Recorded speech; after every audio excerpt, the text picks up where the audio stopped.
بسم الله الرحمن الرحيم. وراودته التي هو في بيتها عن نفسه وغلقت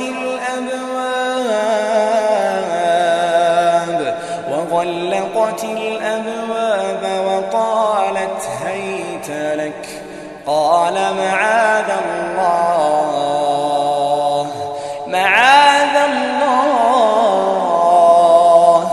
إنه ربي أحسن مثواي إنه لا يفلح الظالمون ولقد همت به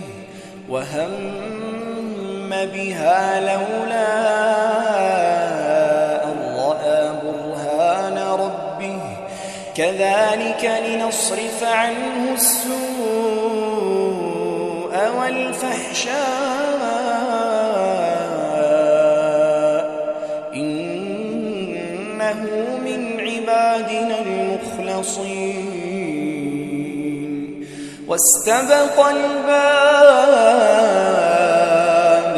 وقدت قميصه من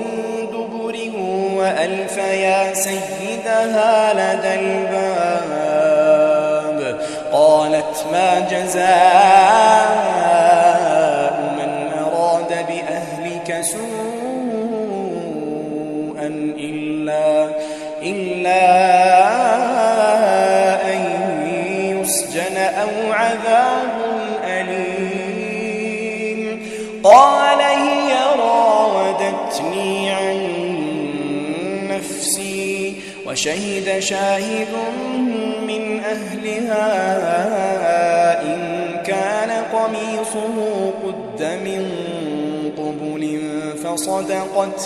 فصدقت وهو من الكاذبين وإن كان قميصه قد من دبر فكذبت وهو من الصادقين فلما رأى قميصه قد من دبر قال إنه من كيدكن إن كيدكن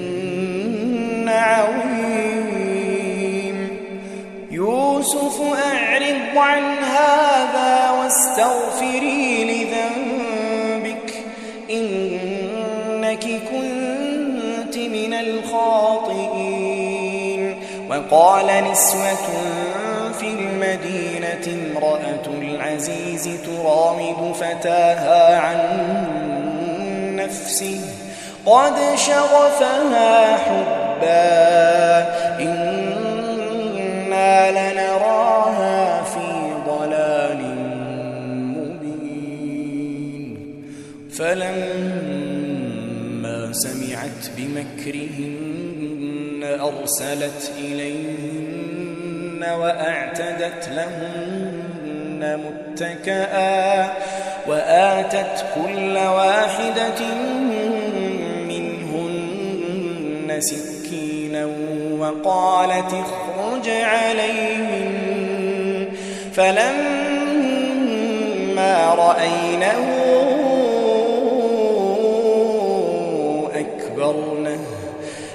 أكبرنه وقطعن أيديهن وقلن حاش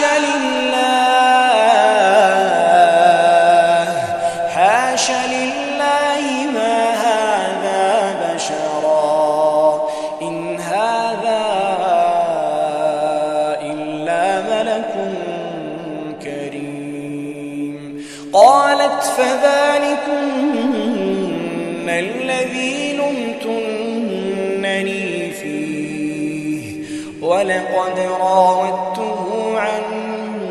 نفسه فاستعصم ولئن لم يفعل ما آمره ليسجنن وليكونن من من الصاغرين قال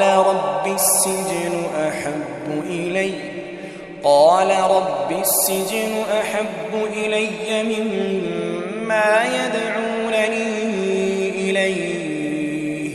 وإلا تصرف عني كيدهن أصب إليهن وأكن من الجاهلين فاستجاب له ربه فصرف عنه كيدهن إنه هو السميع العليم ثم بدا لهم من بعد ما رأوا الآيات ليسجننه حتى حين ودخل معه السجن فتيان قال أحدهما إني أراني أعصر خمرا وقال الآخر إني أراني أحمل فوق رأسي خبزا تأكل الطير منه نبئنا بتأويله إنا نراك من المحسنين قال لا يأتيكما طعام ترزقانه إلا نبأتكما بتأويله قبل أن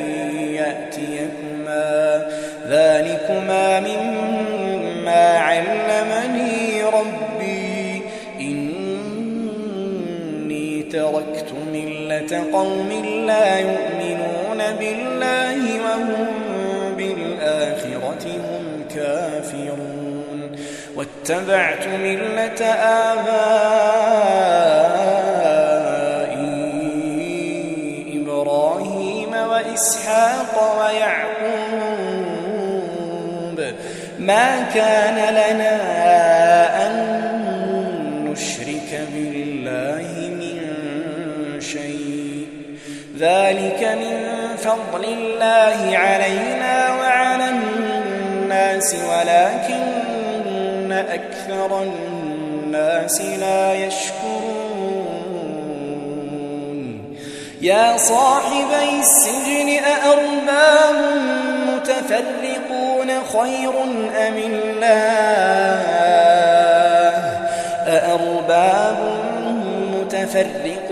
خير أم الله